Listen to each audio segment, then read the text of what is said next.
So, hi po mga ka-Diyosa. So, ayan, may comment ako nakita dito. Galing kay Miss Elise. So, ito yung sabi niya.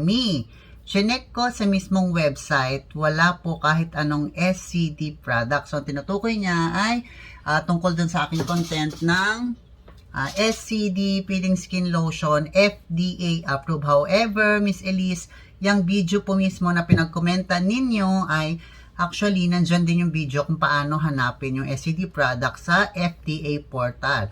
Pero sige, ito, latest video, gawa tayo ulit at papakita ko sa inyo kung paano po.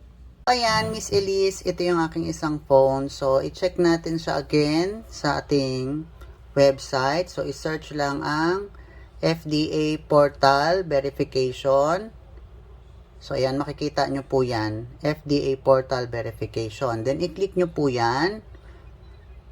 Ngayon, nandito na tayo sa Welcome to FDA Verification Portal, Chururut Porte. Okay, may nakikita tayo dun sa taas, Miss Elise. I-click nyo po yung tatlong parang lines na ito. Naku, abot ba ang internet dito?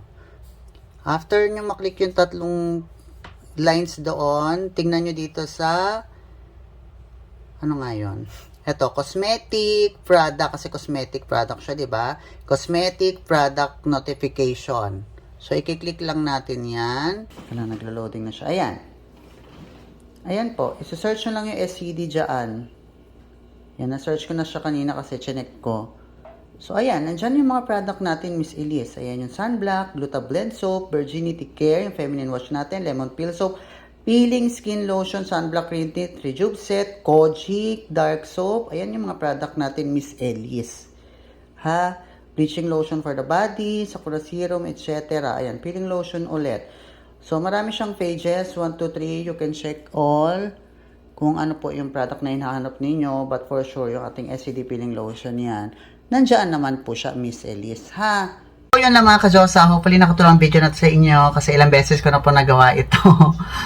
Siguro pang 5 video na to tungkol sa ating SCD FDA approved portal and certification, Chururut, etc. So, ayan po siya, ha? So, yun lang and have a great day po. Bye-bye!